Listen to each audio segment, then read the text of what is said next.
नमस्कार मित्रों, आप सभी का हमारे इस क्लास में स्वागत है। और आज हम आपको अपने इस क्लास में आधुनिक काल के प्रयोगवाद को लेकर के उपस्थित हुआ हूँ।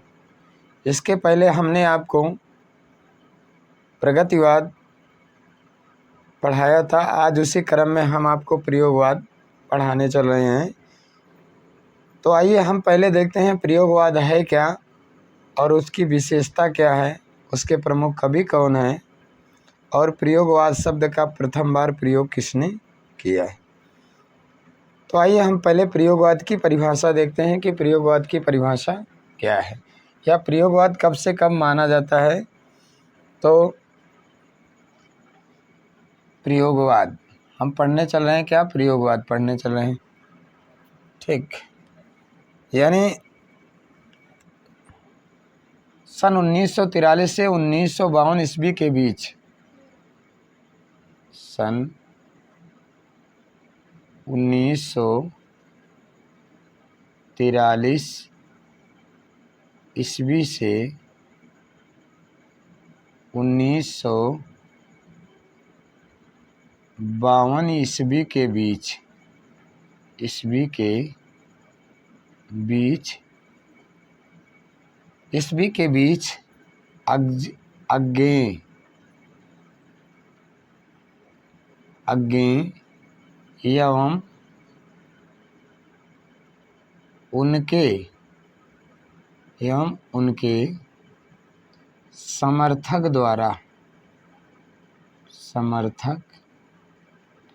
कवियों द्वारा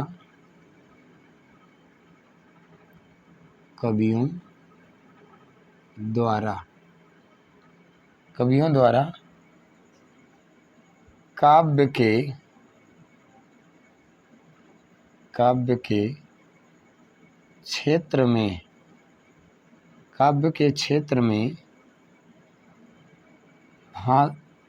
के क्षेत्र में भाव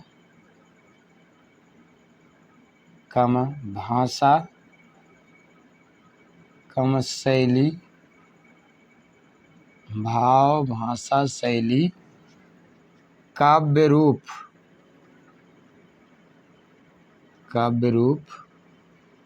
प्रतीक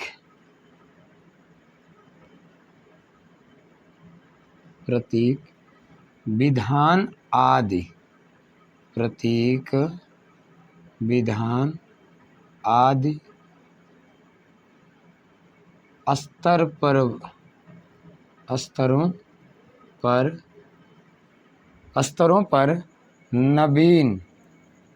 स्तरों पर नवीन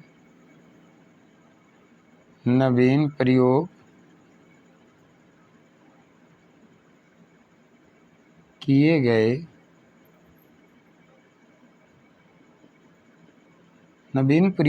गए अतः अज्ञेय एवं उनके समर्थक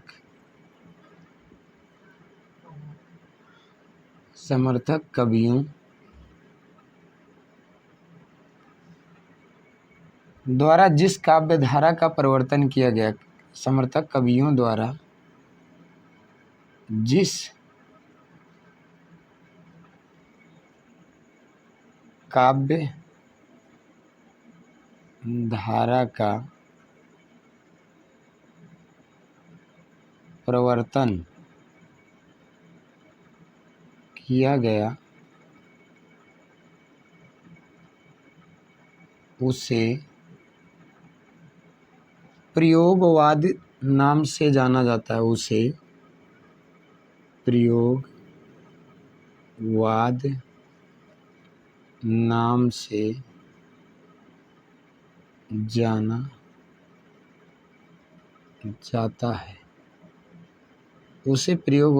से जाना जाता है।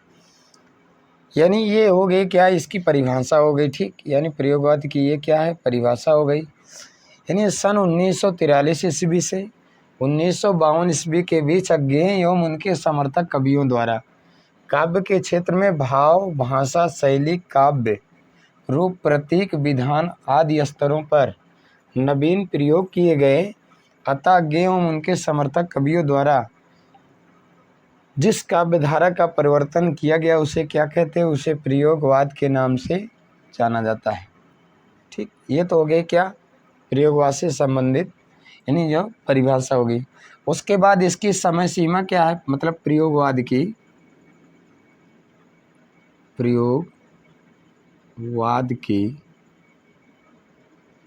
समय सीमा। ठीक, प्रयोगवाद की समय सीमा। अब प्रयोगवाद की समय सीमा क्या है?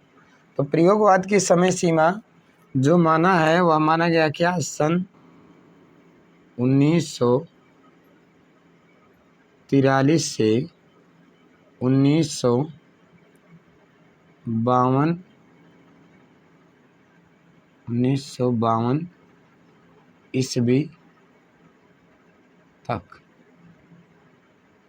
ठीक, यानी ये हो गया क्या प्रयोगवाद की समय सीमा हो गई। ठीक, यानी प्रयोगवाद की समय सीमा क्या है? सन 1943 से 1952 ईस्वी तक। ठीक, उसके बाद हिंदी में प्रयोगवाद का आगमन किसके कारण हुआ? इसको भी हम देख लेते हैं। यानी हिंदी में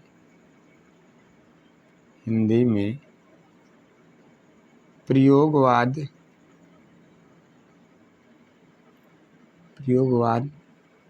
का आगमन, हिंदी में प्रयोगवाद का आगमन जो है न्यू सिग्नेचर आंदोलन के प्रभाव, आगमन न्यू सिग्नेचर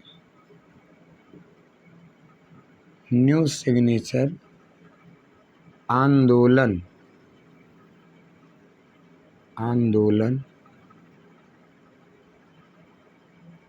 ठीक, न्यू सिग्नेचर आंदोलन के प्रभाव स्वरूप। ठीक, यानी हिंदी में प्रयोगवाद का आगमन जो है वह न्यू सिग्नेचर आंदोलन के प्रभाव स्वरूप हुआ। ठीक, ये तो हो गया क्या? ये हो गया हिंदी में प्रयोगवाद का जो है प्रभाव, आगमन। ठीक, उसके बाद अब हम देखते हैं प्रयोगवाद के मूल आधार, एक हेडिंग के रूप में प्रयोगवाद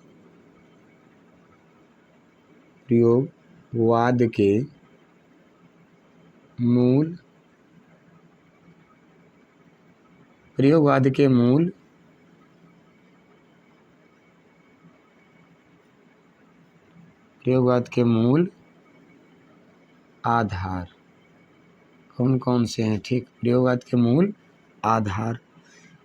ठीक, प्रयोगवाद के मूल आधार कौन हैं? तो उसको हम देखते हैं। जैसे व्यक्तिक एवं मनोविश्लेषणवाद का आधार किसने माना है? तो इसमें पहला देखते हैं हम वैयक्तिकता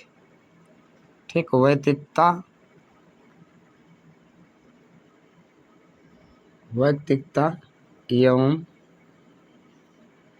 मनोविश्लेषणवाद,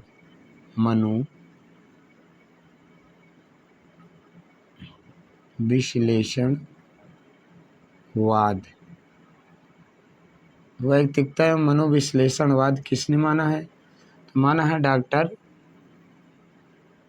बच्चन सिंह।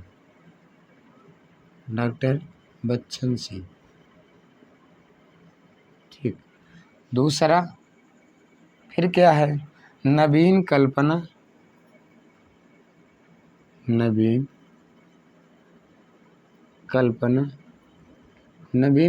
किसने माना है? यानी क्या? नवीन कल्पना नलिन बिलोचन शर्मा ने माना है। यानी किसने? नलिन। ठीक, यानी क्या है? नलिन बिलोचन शर्मा ने। ठीक, नलिन बिलोचन शर्मा। उसके बाद तीसरा आधार यानी प्रयोगवाद का क्या है? अतिबौद्धिकता, यानी मुक्त बोध ने अति बौद्धिकता अतिबौद्धिकता का आधार किसने माना है?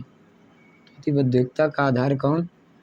मुक्तिबोध यानी गजानन माधव मुक्तिबोध। तो इनका किसने माना है? तो मुक्तिबोध ने माना है। ठीक, उसके बाद नवीन भाव, चौथा जो है नवीन भाव कमा भाषा शैली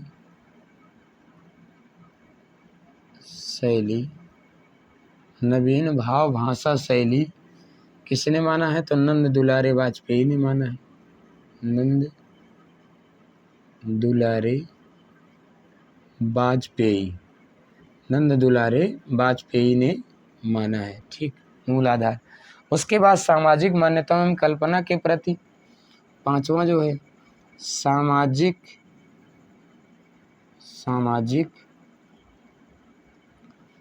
यानी मान्यताओं, सामाजिक मान्यताओं एवं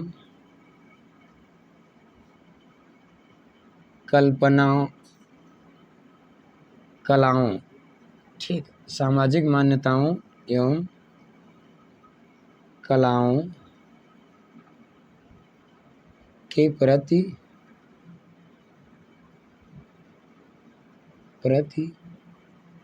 नवीन दृष्टिकोण।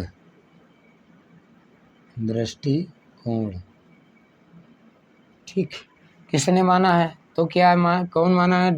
क्या है? अज्ञे ने माना है। अज्ञे। ठीक, किसने माना है? अज्ञे ने माना है। ठीक, यानी क्या है? ये प्रयोगवाद के मूल आधार हैं। ठीक, ये पेज नंबर हम पढ़ रहे हैं क्या? प्रयोगवाद में पहला पेज है। अब पेज पहला है। आज हम इस क्लास में क्या पढ़ रहे हैं? प्रयोगवाद पढ़ रहे हैं। प्रयोगवाद की हम परिभाषा देख लेते हैं क्या है पहले।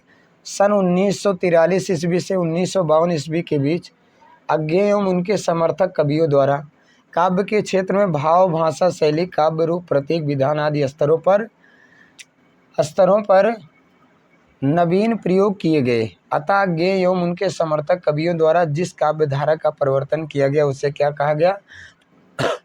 उसे प्रयोगवाद नाम से जाना जाता है।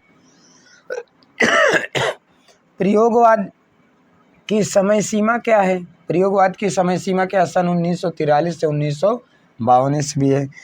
और हिंदी में प्रयोगवाद का आगमन किसके कारण हुआ? यानी क्या है?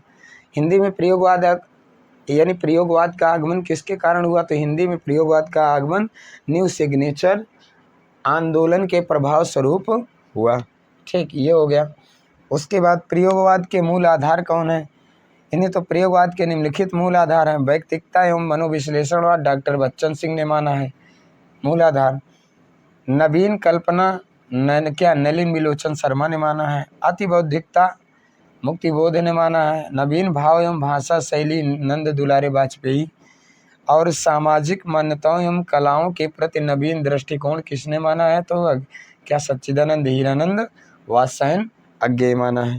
ठीक, अब हम अगले पेज में यानी जो है प्रयोगवाद की प्रमुख विशेषताएं देखते हैं। और यदि आपको हमारा यह क्लास पसंद आए तो आप हमारे चैनल को सब्सक्राइब करिए, जिससे कि आप तक हमारी यह वीडियो पहुंच सके और हमारे द्वारा अपने चैनल पर अपलोड की गई वीडियो का आनंद भी आप उठा सकें।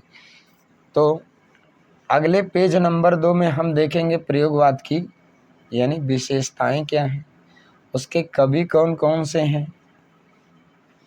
ठीक, प्रयोगवाद के विशेषताएं कवि कौन कौन से हैं। ठीक, प्रयोगवाद की विशेषताएं। अब हम देखेंगे क्या? प्रयोगवाद की विशेषताएं। ठीक, या प्रवृत्तियां कह लीजिए। ठीक है, प्रयोगवाद की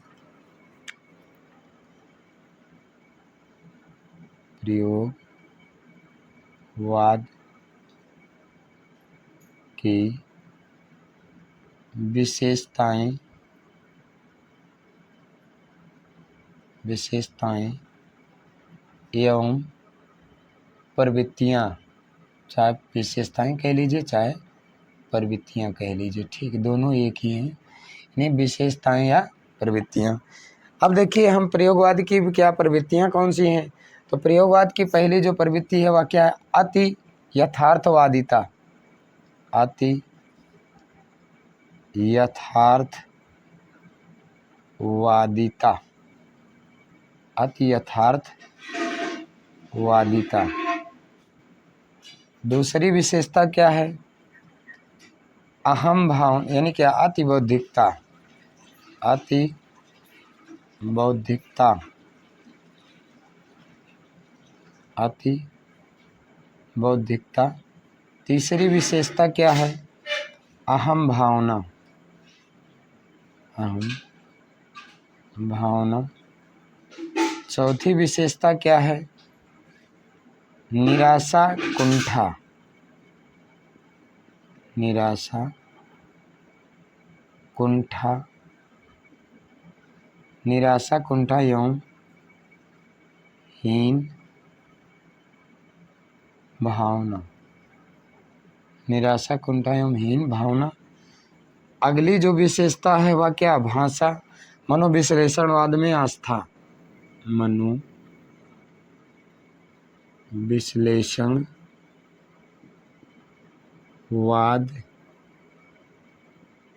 मनोविश्लेषणवाद में आस्था।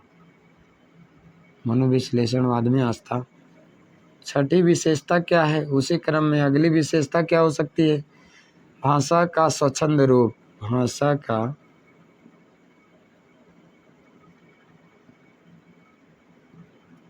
छंद रूप। उसी क्रम में अगली विशेषता क्या हो सकती है, यानी क्या, क्षणवाद में आस्था। क्षणवाद में आस्था। क्षणवाद में आस्था। अगली विशेषता क्या है, काव्य के नवीन विषय। काव्य के नवीन विषय। काव्य के नवीन विषय। अगली विशेषता क्या हो सकती है, अंतर्द्वंद का चित्रण। यानी क्या है, अंतर्द्वंद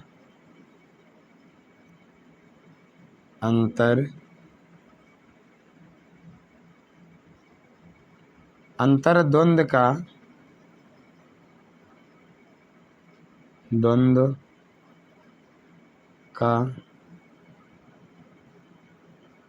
चित्रण।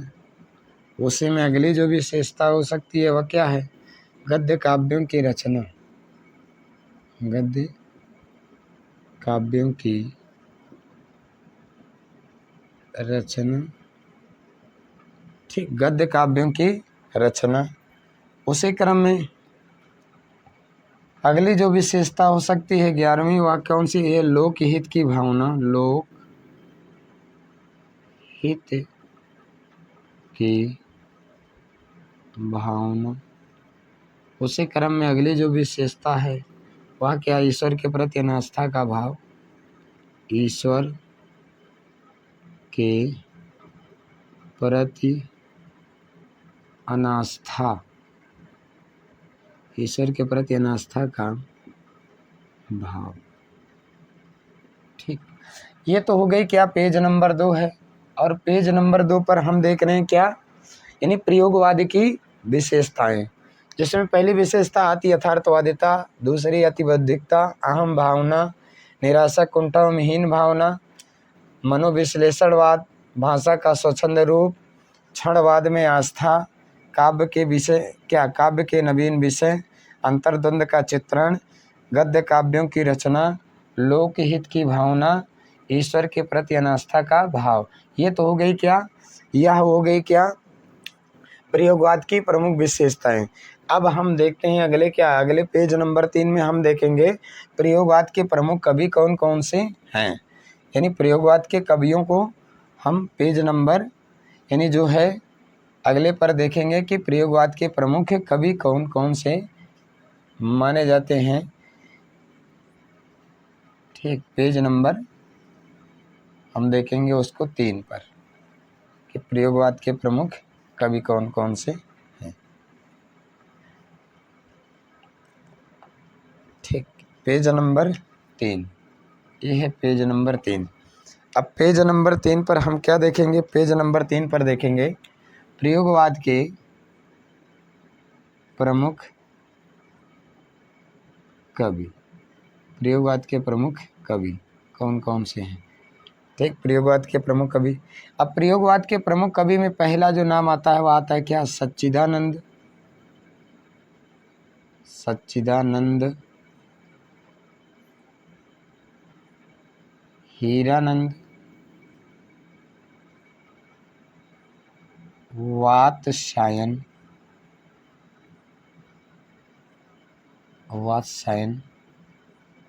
अज्ञेय। पहला नाम आ जाता है अज्ञेय का। दूसरे जो कवि हो जाएंगे क्या है? वह शमशेर बहादुर सिंह। शमशेर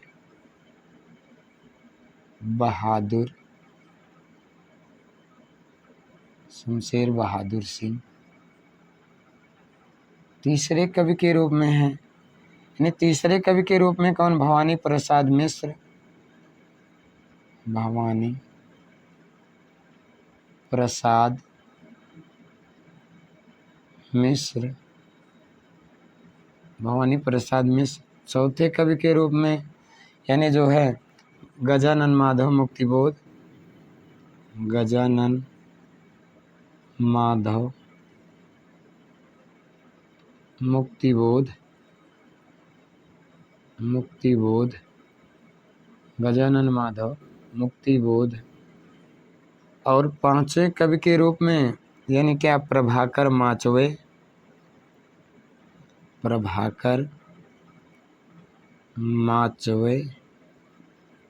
अगले कवि जो हैं वह कौन है? भारत भूषण अग्रवाल।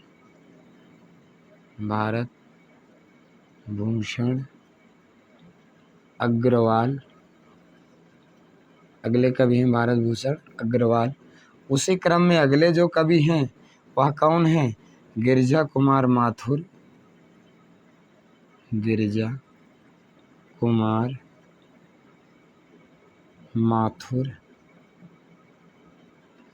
अगले कवि के रूप में कौन है? यानी क्या है?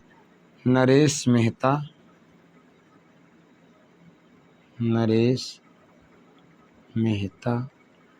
अगले कवि के रूप में जो हैं वह है लक्ष्मीकांत वर्मा।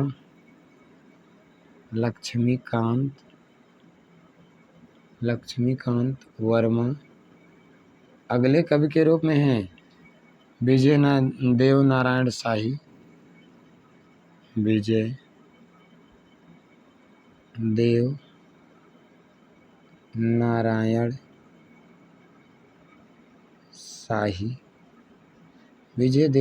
शाही।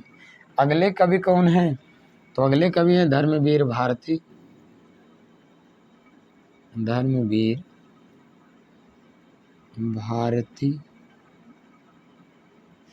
अगले कवि के रूप में कौन है? धर्मवीर भारती। यानी क्या है? धर्मवीर भारती कुंवर नारायण सिंह।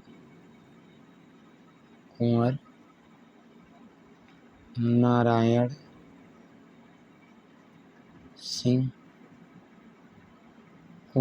सिंह। अगले कवि के रूप में कौन है? सर्वेश्वर दयाल सक्सेना। 13वें कवि के रूप में कौन है? सर्वेश्वर दयाल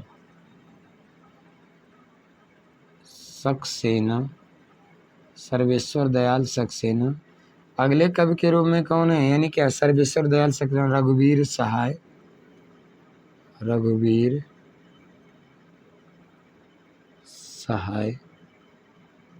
अगले कवि के रूप में कौन है?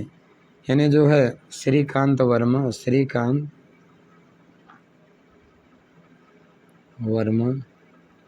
अगले कवि के रूप में कौन? केदारनाथ सिंह।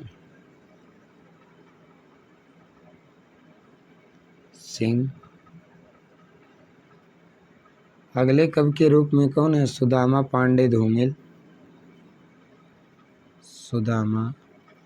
पांडे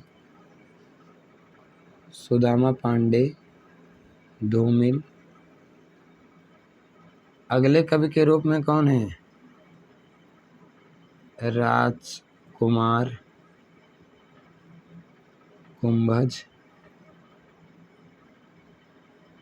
राजकुमार कुंभज, ठीक। यानी ये हो गए क्या? यानी ये हो गए प्रयोगवाद के प्रमुख कवि। और ये पेज नंबर 3 है। पेज नंबर 3 पर हम देख रहे हैं प्रयोगवाद के प्रमुख कवि कौन कौन से हैं।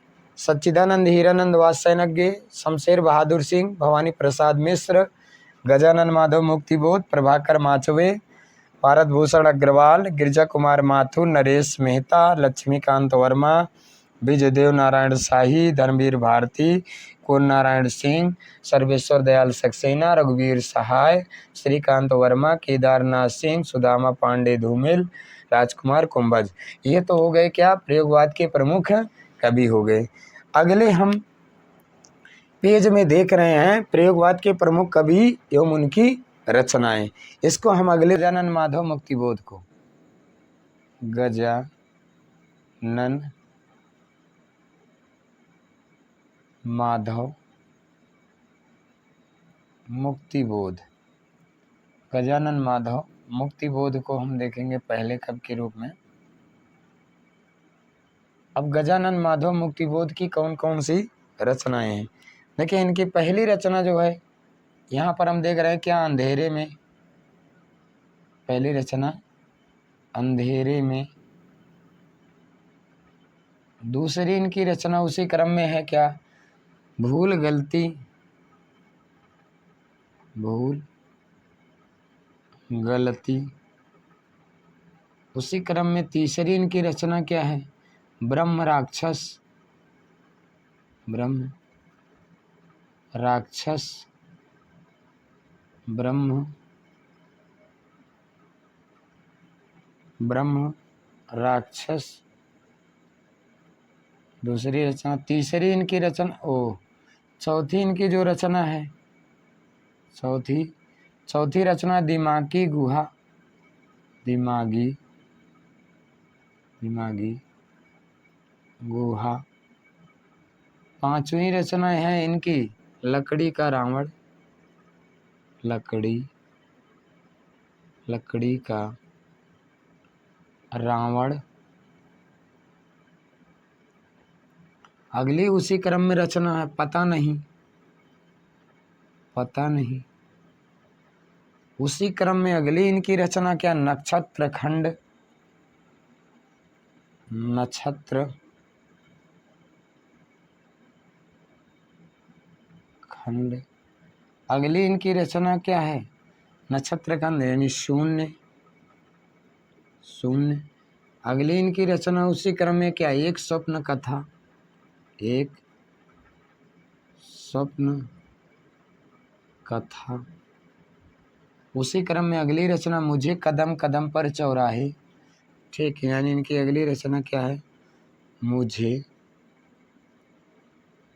कदम कदम पर चौराहे,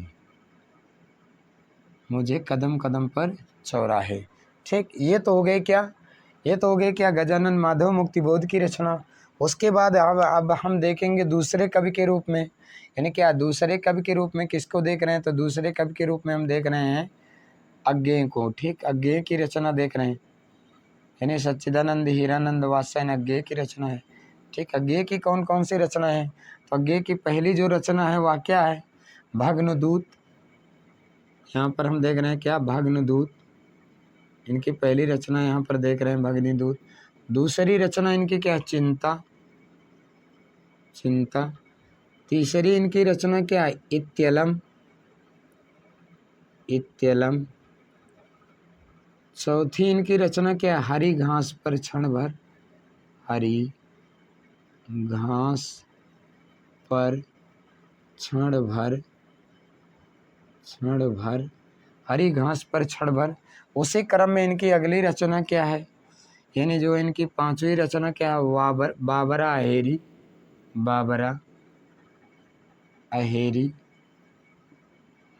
अहेरी। उसी क्रम में अगली रचना आंगन के पुआर द्वार, आंगन आंगन के पार द्वार। इनकी अगली रचना आंगन के पार द्वार। उसी क्रम में अगली रचना क्या है, सातवीं रचना हो सकती है क्या इनकी, इन्हें जो सातवीं रचना सागर मुद्रा। सागर मुद्रा इनकी अगली रचना है। उसी क्रम कितनी नाव में कितनी बार, कितनी नाव में कितनी बार, कितनी नाव में कितनी बार। उसी क्रम में इनकी अगली रचना जो है वह कौन सी है, सदा नीरा। सदा नीरा अगली रचना है पहले मैं सन्नाटा बुनता हूँ। यानी क्या इनकी 10वीं जो रचना हो जाएगी वह कौन सी है, पहले मैं सन्नाटा, पहले मैं सन्नाटा बुनता हूँ, बुनता हूँ। ठीक, ये तो हो गई क्या अज्ञेय की रचना है। उसी क्रम में अगले कवि के रूप में हम देखते हैं क्या, शमशेर बहादुर सिंह को। यानी क्या तीसरे कवि के रूप में किसको देखते हैं, तीसरे कवि के रूप में हम देखते हैं शमशेर बहादुर सिंह। ओ शमशेर बहादुर सिंह को हम देख रहे हैं, शमशेर बहादुर सिंह को देख रहे हैं। शमशेर बहादुर सिंह की कौन सी रचनाएं हैं, जैसे इनकी क्या, टूटी हुई बिखरी हुई। इनकी पहली रचना क्या, टूटी हुई बिखरी हुई, टूटी हुई बिखरी हुई। दूसरी इनकी रचना क्या है, अमन का रावण, ओ सॉरी अमन का राग, अमन का राग। ठीक, अमन का राग। उसी क्रम में अगली इनकी रचना है, यानी क्या तीसरी इनकी रचना क्या है, तीसरी एक पीली शाम, एक पीली, एक पीली शाम। अगली रचना इनकी चौथी रचना क्या है, समय साम्यवादी, समय साम्यवादी, समय साम्यवादी। ये हो गए क्या, यानी ये हो गई क्या शमशेर बहादुर सिंह की रचना हो गई।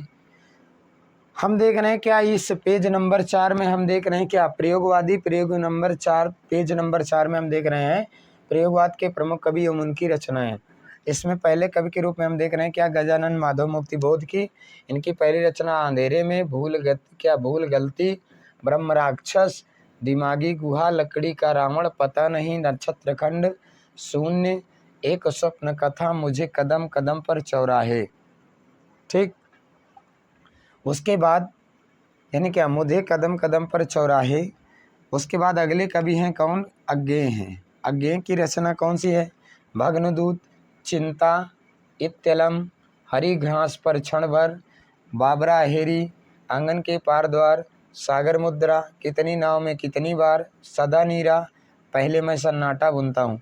उसके बाद तीसरे कवि के रूप में देख रहे हैं क्या, शमशेर बहादुर सिंह को, और इनकी रचना क्या है, टूटी हुई बिखरी हुई, अमन का राग, एक पीली शाम, समय साम्यवादी। ठीक, उसके बाद अब हम देखेंगे पेज नंबर 5 पर। पेज नंबर 5 पर कुछ कवि बचे हैं, कुछ यानी जो मोस्ट कवि हैं उन्हीं की रचनाएं हम देख रहे हैं। तो पेज नंबर 5 पर हम देख रहे हैं, यानी क्या है अगले कवि के रूप में, यानी चौथे कवि के रूप में हम देखेंगे जो है भवानी, क्या है, धर्मवीर भारती को देखते हैं। ठीक, धर्मवीर भारती को हम अगले कवि के रूप में देखेंगे कि धर्मवीर भारती की कौन कौन सी प्रयोगवादी रचनाएं हैं। ठीक, पेज नंबर 5 पर हम देखेंगे। और यदि आपको हमारा यह क्लास पसंद आए तो आप हमारे चैनल को लाइक, शेयर और सब्सक्राइब करिए। ठीक है, अब हम देखते हैं क्या पे अगले कवि के रूप में, कवि नंबर 4 के रूप में हम किसको देख रहे हैं, धर्मवीर भारती को। धर्मवीर भारती, धर्मवीर भारती को देख रहे हैं। अब इनकी कौन सी रचनाएं हैं? धर्मवीर भारती की कौन कौन सी, जैसे आंगन, इनकी पहली रचना यहाँ पर है क्या? आंगन। आंगन पहली रचना आंगन। दूसरी इनकी रचना क्या है? कविता की मौत। कविता की मौत। उसी क्रम में अगली रचना इनकी क्या है? तीसरी जो रचना है वह क्या है? टूटा पहिया। टूटा पहिया। टूटा पहिया। उसी क्रम में एक वाक्य, अगली जो रचना है इनकी वह कौन सी है? एक वाक्य। एक वाक्य। उसी क्रम में दूसरी इनकी रचना क्या? पांचवी इनकी रचना क्या है? यानी क्या? एक वाक्य, उसके बाद उदास तुम। उदास तुम। अगली जो रचना है वह कौन सी है? सांझ के बादल। सांझ के बादल। सांझ के बादल। और उसके बाद अगली रचना है फिरोजी होंठ। फिरोजी होंठ। ठीक, ये तो हो गई क्या? धर्मवीर भारती की रचनाएं। उसी क्रम में हम देखते हैं भवानी प्रसाद मिश्र को, यानी क्या पांचवें कवि के रूप में देखते हैं क्या? भवानी प्रसाद मिश्र। भवानी प्रसाद मिश्र। भवानी प्रसाद मिश्र की कौन कौन सी रचनाएं हैं? अब भवानी प्रसाद मिश्र की हम रचनाएं देख लेते हैं कौन कौन सी है। जैसे गीत फरोश। गीत फरोश मोस्ट इंपॉर्टेंट रचना। दूसरी इनकी रचना क्या है? चकित। चकित है दुख। चकित है दुख। और उसी क्रम में अगली जो रचना है इनकी, तीसरी जो रचना है इनकी क्या है? अंधेरी कविताएं। अंधेरी। अंधेरी कविताएं। अंधेरी कविताएं। उसी क्रम में चौथी इनकी रचना जो है गांधी पंचसाती। गांधी। गांधी पंच साती। सती होगा, ठीक। गांधी पंच सती। अगली जो रचना है इनकी व्यक्तिगत। व्यक्तिगत। उसी क्रम में अगली रचना नील रेखा तक। छठी रचना है क्या? नील रेखा तक। अगली इनकी रचना क्या है? उसी क्रम में अगली रचना है तूस की आग। तूस की आग। ये तो हो गई क्या? भवानी प्रसाद की रचना, यानी भवानी प्रसाद मिश्र की रचनाएं। अब हम देखते हैं क्या अगले कवि के रूप में देखते हैं क्या? सर्वेश्वर दयाल सक्सेना को। सर्वेश्वर दयाल सक्सेना। सर्वेश्वर दयाल सक्सेना।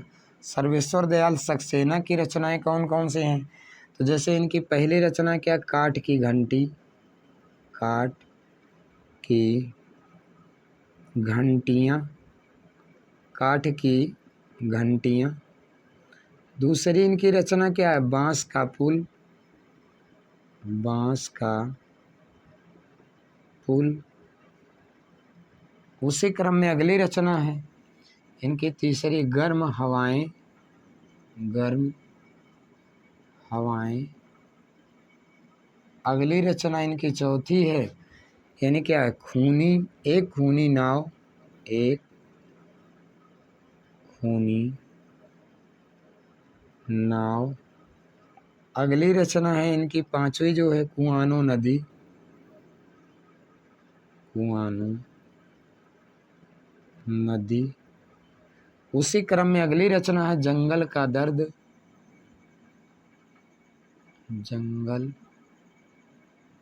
का दर्द। अगली रचना इनकी क्या है, सातवीं जो रचना है, खूंटियों पर टंगे लोग।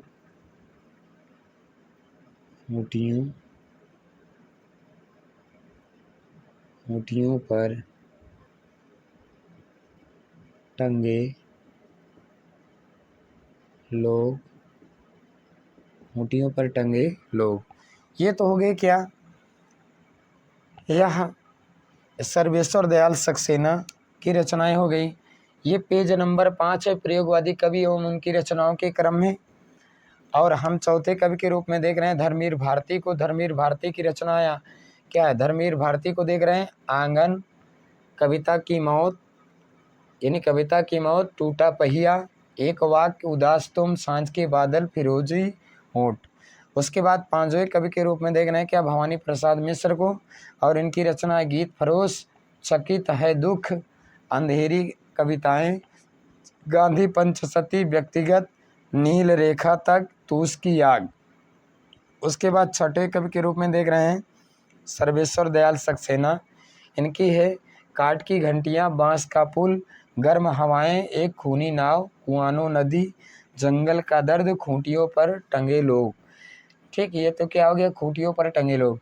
अब हम पेज नंबर 6 पर कुछ शेष, यानी 2-3 ऐसे कवि हैं जो बहुत मोस्ट हैं, उन कवियों को हम पेज नंबर 6 पर देखते हैं। ठीक, पेज नंबर 6 पर हम प्रयोगवादी प्रमुख कुछ ऐसे कवि हैं जो कभी कभी परीक्षाओं में मोस्ट मान करके उनकी रचनाओं को पूछ लिया जाता है, जिसमें रघुवीर सहाय जैसे हो गए, कुंवर नारायण सिंह जी हो गए, और यानी जैसे नरेश मेहता जी हो गए। तो इन तीनों कवियों को हम पेज नंबर 6 पर देखते हैं। ठीक है, पेज नंबर 6 पर हम देख लेते हैं कि पेज नंबर 6 पर, अब हम पेज नंबर 6 पर देख रहे हैं किसको, यानी सातवें कवि के रूप में, सातवें कवि के रूप में देख रहे हैं रघुवीर सहाय। रघुवीर सहाय, रघुवीर सहाय को देख रहे हैं। रघुवीर सहाय की कौन कौन सी रचनाएं हैं, जैसे रघुवीर सहाय की पहली रचना यहाँ पर हम देख रहे हैं सीढ़ियों, सीढ़ियों, ठीक, सीढ़ियों पर धूप, सीढ़ियों पर धूप में, सीढ़ियों पर धूप में। दूसरी रचना इनकी क्या है, आत्महत्या के विरुद्ध, आत्महत्या के विरुद्ध, आत्महत्या के विरुद्ध। ये तो हो गई क्या, दूसरी रचना इनकी हो गई। उसी क्रम में हम देख रहे हैं तीसरी इनकी रचना कौन सी है, रघुवीर साहा जी की तीसरी जो रचना है इनकी, हंसी, हंसो हंसो जल्दी हंसो, हंसो हंसो हंसो जल्दी हंसो, हंसो हंसो जल्दी हंसो। ठीक, उसके बाद अगली जो रचना इनकी चौथी क्या है, यानी क्या है, लोग भूल गए, लोग भूल गए। ठीक, लोग भूल गए।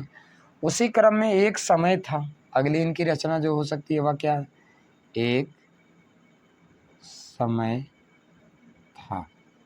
ठीक, ये तो हो गया क्या, इनकी जो है, यह जो है इनकी अगली रचना हो गई।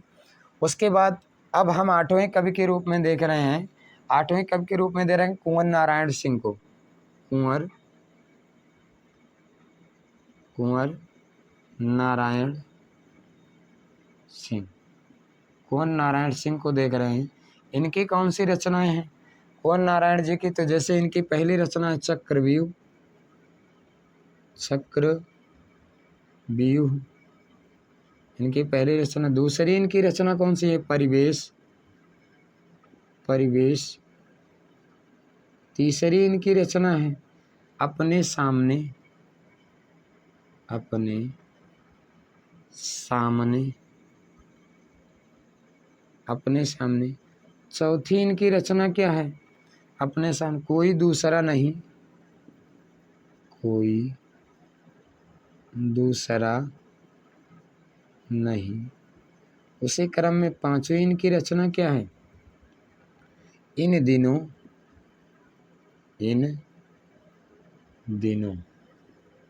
ठीक, इन दिनों। ये हो गए क्या? ये तो हो गए क्या कुंवर नारायण जी की। अगले जो कवि हैं उनको हम देख लेते हैं, कौन? नरेश मेहता को, ठीक, यानी क्या 9वें कवि के रूप में जो हम देख लेते हैं नरेश मेहता। नरेश मेहता की कौन कौन सी रचनाएं हैं उनको हम देखते हैं। यानी नरेश मेहता की पहली रचना यहाँ पर हम देख रहे हैं, वन पाखी सुनो, वन पाखी सुनो, वन पाखी सुनो। दूसरी इनकी रचना क्या? बोलने दो चीड़ को, बोलने दो चीड़ को, बोलने दो चीड़ को, ठीक। अगली जो रचना मेरा समर्पित एकांत, यानी क्या तीसरी इनकी रचना कौन सी है? मेरा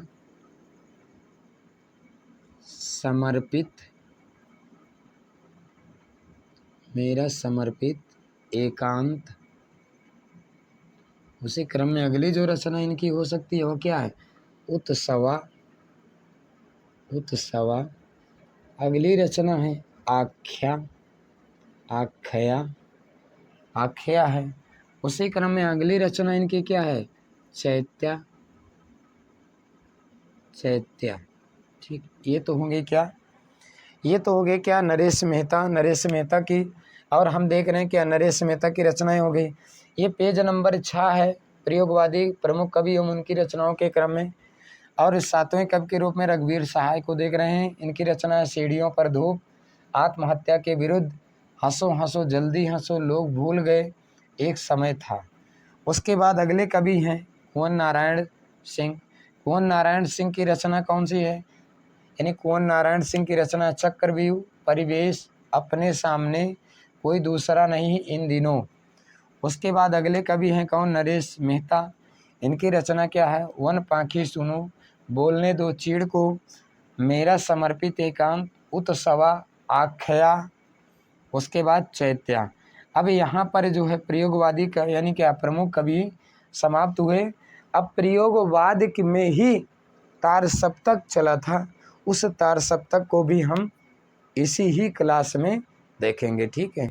इन्हें सप्तक का क्या देखेंगे? पहले हम सप्तक का यानी सप्तक शब्द का अर्थ देखते हैं। सप्तक शब्द का अर्थ क्या है? 7 कवियों का समूह, 7 कवियों का समूह आप कह लीजिए, ठीक है। 7 कवियों का समूह सप्तक है। अब जैसे इसको देखिए तोड़ करके देखते हैं तो देखिए ये बना है क्या? सप्तक शब्द बना है सप्त धन का से। तो सप्त का मतलब क्या हो गया? यानी सप्त शब्द का सप्त का अर्थ हो गया 7 और का अर्थ हो गया क्या? कवि, ठीक। यानी 7 कवियों का जहाँ पर समूह पाया जाता है उसी को क्या कहते हैं? सप्तक कहते हैं, ठीक है। यानी उसी को कहते हैं सप्तक। यानी जो 7 कवियों का समूह ही पाया जाता है उसी 7 कवियों के समूह को क्या कहा जाता है? सप्तक कहा जाता है, ठीक है।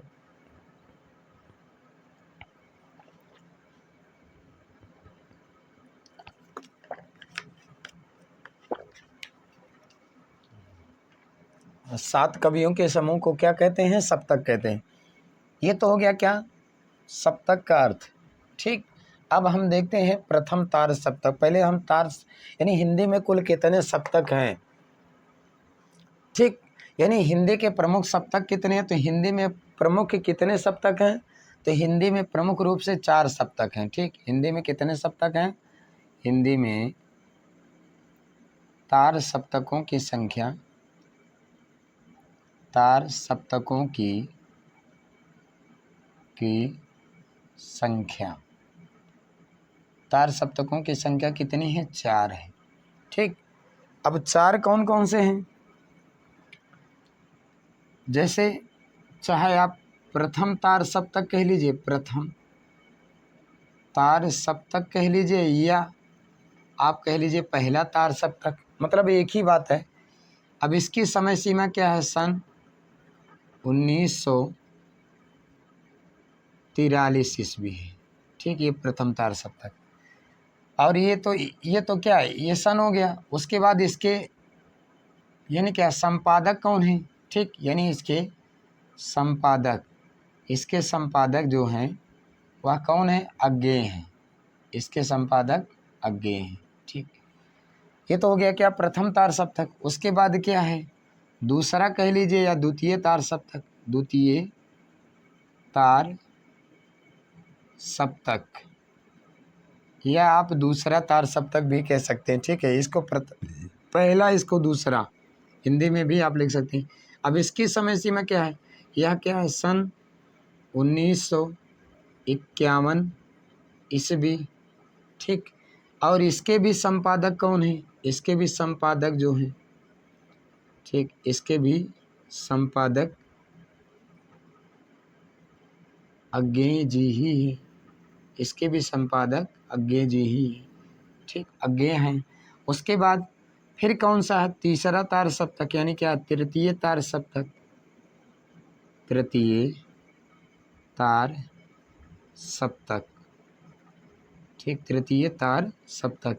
इसके संपादक यानी इसकी समय सीमा क्या है, तो इसकी समय सीमा जो है तृतीय तार सप्तक की, वह क्या है, सन 1959 ईस्वी है। ठीक, 1959 ईस्वी है। इसके भी संपादक अज्ञेय जी ही हैं। इसके भी संपादक जो है यानी क्या है, अज्ञेय जी ही है। संपादक कौन है, इसके भी संपादक अज्ञेय ही हैं। ठीक, उसके बाद यानी चौथा, यानी क्या चतुर्थ तार सप्तक। चतुर्थ तार सप्तक, चतुर्थ तार सप्तक, इस यानी इसकी समय सीमा क्या है तो इसकी जो समय सीमा है वह है सन यानी क्या 1979 ईस्वी। और इसके भी संपादक जो हैं, इसके भी संपादक नवीन खोज के आधार पर अज्ञेय हैं। कौन है, अज्ञेय जी ही माने गए हैं।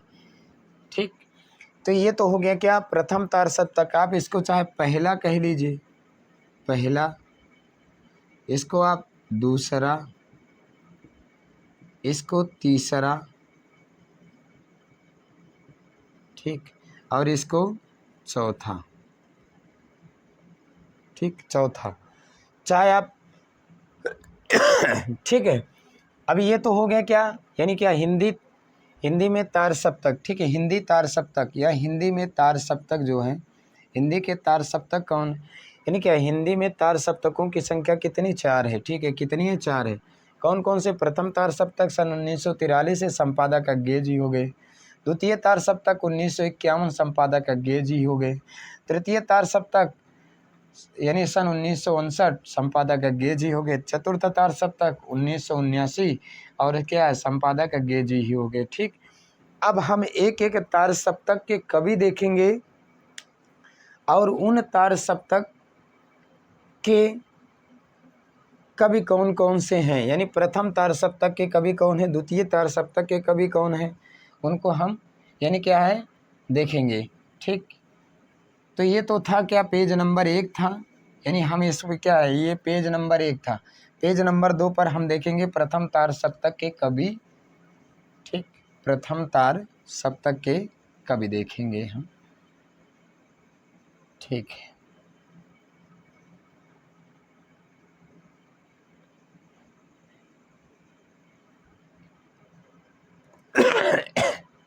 ठीक, चाहे आप इसको क्या, पहले तार सप्तक को तार सप्तक ही कहा जाता है, चाहे इसको आप तार सप्तक मान लीजिए या इसी को प्रथम तार सप्तक कह दीजिए। प्रथम तार सप्तक, ठीक, या पहला तार सप्तक, पहला तार सप्तक। ठीक, पहला तार सप्तक। हम देख रहे हैं क्या यानी तार सप्तक या प्रथम तार सप्तक या पहला तार सप्तक, तीनों एक ही बात है। ठीक, पहले तार सप्तक को तार सप्तक ही कहा जाता है, या प्रथम तार सप्तक आप उसको मान सकते हैं, या पहला तार सप्तक मान सकते हैं। ठीक, अब इसका प्रकाशन वर्ष क्या है? इसका प्रकाशन, ठीक है, प्रकाशन वर्ष क्या है? इसका प्रकाशन वर्ष है सन 1943 ईस्वी, 1943 ईस्वी। ठीक, संपादक कौन है इसके? ठीक, यानी इसके संपादक, इसके संपादक कौन है? तो हैं सच्चिदानंद, सच्चिदानंद, हीरानंद, वात्स्यायन,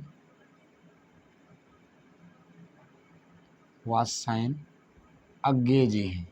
ठीक, इस यानी क्या संपादक कौन है? अज्ञे जी हैं। ठीक, यानी कौन है? अज्ञे जी हैं।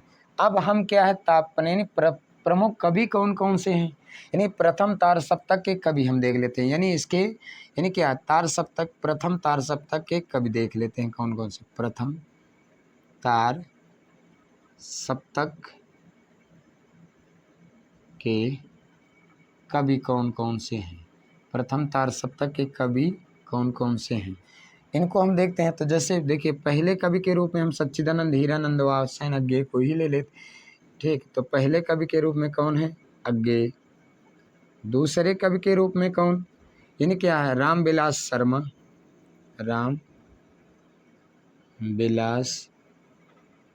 रामविलास शर्मा। ठीक, तीसरे कवि के रूप में कौन है? तीसरे कवि के रूप में कौन? मुक्तिबोध, यानी गजानन माधव मुक्तिबोध, गजानन माधव मुक्तिबोध, गजानन माधव मुक्तिबोध। ठीक, चौथे कवि के रूप में कौन हो सकता है? चौथे कवि के रूप में प्रभाकर माचवे, प्रभाकर माचवे, प्रभाकर माचवे। पांचवें कवि के रूप में यानी क्या है? प्रभाकर माचवे हो गए, गिरजा कुमार माथुर, गिरजा कुमार माथुर। छठे कवि के रूप में कौन हो सकता है? गिरजा कुमार माथुर का नेमी चंद्र जैन, नेम चंद्र जैन। और सातवें कवि के रूप में यानी क्या? नेमी चंद्र जैन हो सकता, यानी क्या? नेमी चंद्र जैन। सातवें कवि के रूप में कौन हो सकता है? तो सातवें कवि के रूप में है भारत भूषण अग्रवाल, भारत भूषण अग्रवाल, भारत भूषण अग्रवाल। ठीक, ये तो हो गए कौन? ये तो हो गए कौन? यह हो गया यानी क्या? प्रथम तार सप्तक। ये हो गया प्रथम तार सप्तक। इसका प्रकाशन वर्ष क्या है? सन 1943 ईस्वी है। संपादक इसके कौन है? सच्चिदानंद, हीरानंद, वात्स्यायन, अज्ञे हैं। कौन है? अज्ञे जी हैं।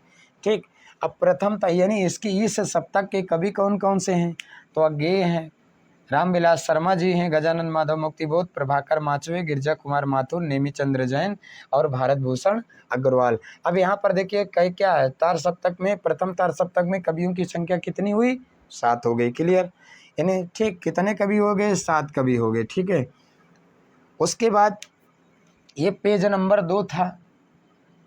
पेज नंबर अगले पर हम देखेंगे क्या है, जो है यानी द्वितीय तार सप्तक या दूसरा तार सप्तक। ठीक है, द्वितीय तार सप्तक का प्रकाशन वर्ष, संपादक और उसके प्रमुख कवि हम इसको देखेंगे क्या? द्वितीय तार सप्तक के रूप में अगले पेज पर हम देखेंगे। ठीक, द्वितीय तार सप्तक।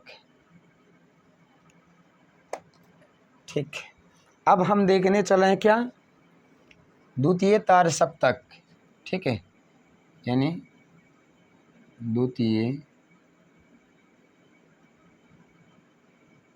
तार सप्तक या ब्रैकेट में कह लीजिए दूसरा तार सप्तक, दूसरा तार सप्तक, दूसरा तार सप्तक, ठीक है, द्वितीय तार सप्तक या दूसरा तार सप्तक, ठीक।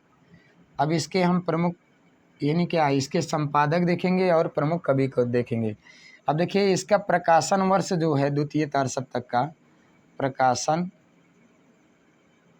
ठीक, वर्ष क्या है, इसका प्रकाशन वर्ष है सन 1951 ईस्वी, ठीक।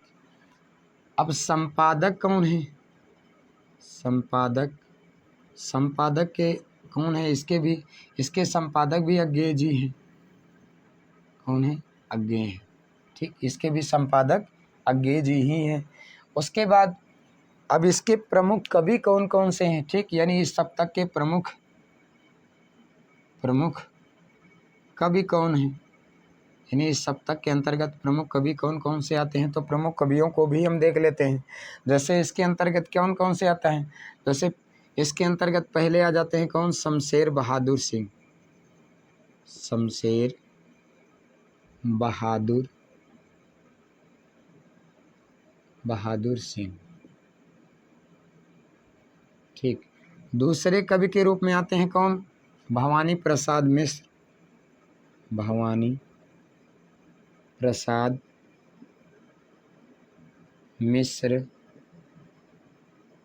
तीसरे कवि के रूप में आ जाते हैं कौन, तीसरे कवि के रूप में आते हैं शकुंतला माथुर या शकुंत माथुर, शकुंत या शकुंतला माथुर, ठीक है, शकुंत या शकुंतला माथुर गिरजा कुमार माथुर की पत्नी है, ठीक है। उसके बाद अगले जो कवि के रूप में आ जाते हैं इसके अंतर्गत कौन है, हरि नारायण व्यास, हरि नारायण व्यास। अगले कवि के रूप में आ जाते हैं कौन, यानी क्या है, नरेश मेहता।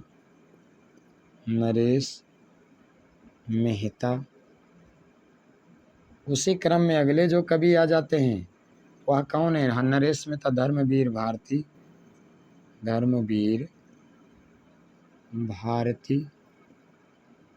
अगले कवि के रूप में आ जाते हैं, सातवें कवि के रूप में अगले जो हैं वह रघुवीर सहाय,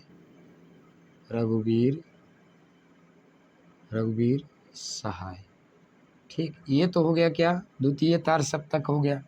द्वितीय तार सप्तक के का प्रकाशन वर्ष क्या है, ठीक, द्वितीय तार सप्तक या दूसरा तार सप्तक प्रकाशन वर्ष 1951 है, संपादक अज्ञेय जी हैं और प्रमुख कवि के रूप में है कौन, शमशेर बहादुर सिंह, भवानी प्रसाद मिश्र, शकुंत या शकुंतला माथुर, हरिनारायण व्यास, नरेश मेहता, धर्मवीर भारती और रघुवीर सहाय।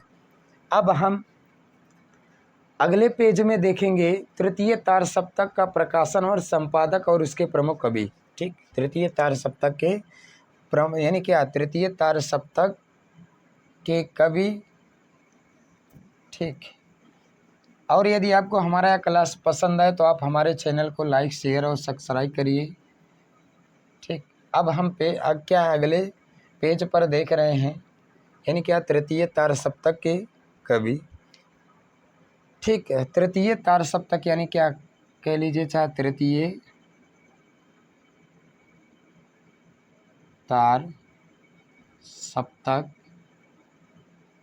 या तीसरा तार सप्तक, तीसरा तार सप्तक। वैसे हिंदी में तीसरा ही तार सप्तक होगा, लेकिन हमने यहाँ पर संस्कृत में भी जोड़ के आपको बता दिया है, तृतीय तार सप्तक, ठीक है।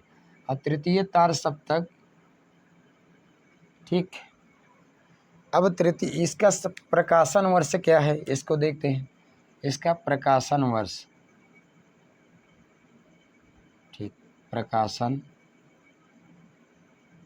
वर्ष, इसका प्रकाशन वर्ष है सन 1962 ईस्वी, ठीक। संपादक कौन है, इसके संपादक हैं अज्ञेय, इसके भी संपादक अज्ञेय हैं। ठीक, और उसके बाद इसके प्रमुख कवि कौन कौन से हैं?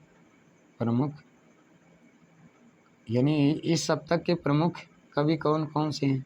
तो प्रमुख कवियों को भी हम देखते हैं। प्रमुख कवि के रूप में पहले कवि कौन है? प्रयाग नारायण मिश्र हैं। प्रयाग नारायण मिश्र, प्रयाग नारायण मिश्र। उसके बाद दूसरे कवि के रूप में कौन है? मदन वात्सायन, मदन वात, ठीक है ना, मदन वात्सायन। उसके बाद अगले जो कवि हैं यानी क्या है? विजय देव नारायण शाही, विजय देव नारायण शाही, विजय देव नारायण शाही। उसके बाद अगले जो कवि हैं वह कौन है? यानी सर्वेश्वर दयाल सक्सेना, सर्वेश्वर दयाल सक्सेना, सर्वेश्वर दयाल सक्सेना। अगले जो कवि हैं वह कौन? कुंवर नारायण।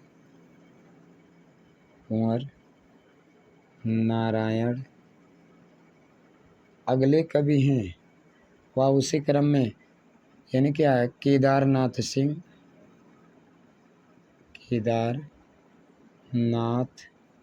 सिंह और कीर्ति चौधरी हैं अगले कवि के रूप में। सातवें हैं कौन? कीर्ति चौधरी।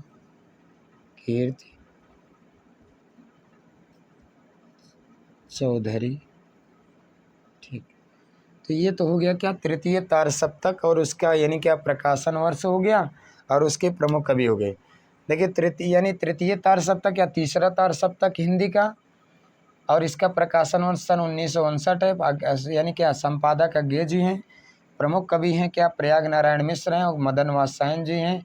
विजय देव नारायण शाही, सर्वेश्वर दयाल सक्सेना, कुंवर नारायण सिंह, केदारनाथ सिंह और कीर्ति चौधरी हैं। ठीक, उसी क्रम में अंतिम जो तार सप्तक है हिंदी का वह चौथा या चतुर्थ तार सप्तक, उसको हम अगले पेज में देख रहे हैं। ठीक है, यानी हिंदी में कुल कितने तार सप्तक है? तो हिंदी में कुल 4 तार सप्तक हैं।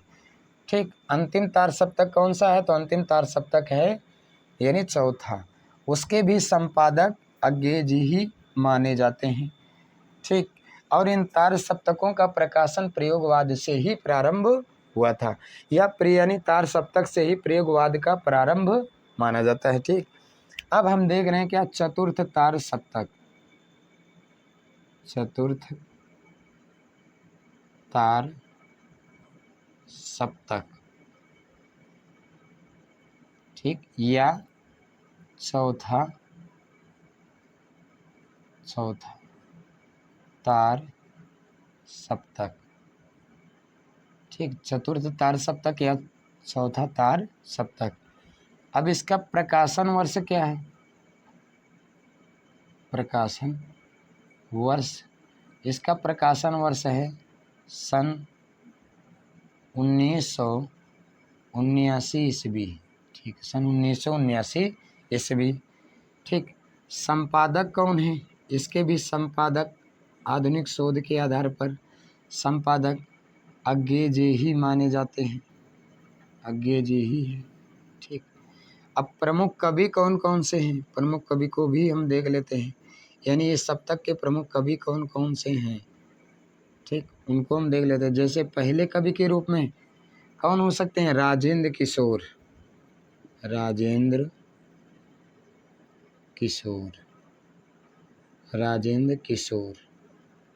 दूसरे कवि हैं श्री राम वर्मा। तीसरे कवि हैं सुमन राजे।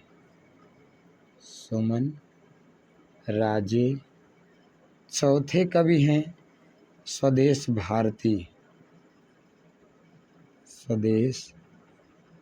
भारती। अगले जो कवि हैं वह कौन है? अवधेश कुमार। अवधेश कुमार। अगले कवि कौन से हैं? वह कौन है? राजकुमार कुंभज। राजकुमार कुंभज। राजकुमार कुंभज। और अगले जो कवि हैं वह कौन? नंद किशोर आचार्य। नंद किशोर आचार्य। नंद किशोर आचार्य। ठीक। तो ये तो हो गया क्या प्रथम यानी क्या चतुर्थ तार सप्तक, और यहीं पर क्या प्रयोगवाद समाप्त हो जाता है। ठीक। यानी चतुर्थ तार सप्तक। और चतुर्थ तार सप्तक के कवि कौन कौन से हैं? यानी क्या चतुर्थ तार सप्तक प्रकाशन वर्ष क्या 1979। और क्या है? संपादक अज्ञे जी हैं। प्रमुख कवि हैं कौन? राजेंद्र किशोर, श्री राम वर्मा, सुमन राजे, स्वदेश भारती, अवधेश कुमार, राजकुमार कुंभज, नंद किशोर आचार्य। तो ये तो हो गया क्या हिंदी का चौथा सप्तक। यानी कुल हिंदी में कितने सप्तक हुए? 4 सप्तक हुए। ये अंतिम सप्तक था। ठीक। इसके पहले हमने आपको यानी क्या अगले पेज में हमने आपको पढ़ा दिया है। यानी कुल यानी क्या प्रथम सप्तक 43, द्वितीय सप्तक 51, तृतीय सप्तक 59, चतुर्थ सप्तक 79। ठीक। तो हिंदी में कुल कितने सप्तक? 4 सप्तक। और यदि आपको हमारा यह क्लास पसंद आए तो आप हमारे चैनल को सब्सक्राइब कर लीजिए और उसका नोटिफिकेशन बेल आइकन बटन दबा लीजिए, जिससे कि हमारे द्वारा अपने चैनल पर अपलोड की गई वीडियो का नोटिफिकेशन आप तक पहुंच सके। ठीक। और आप उसका रसापान और ज्ञानार्जन कर सके। ठीक। धन्यवाद। अगली क्लास में हम आपको 60 कविता लेकर के उपस्थित होंगे। ठीक है। धन्यवाद।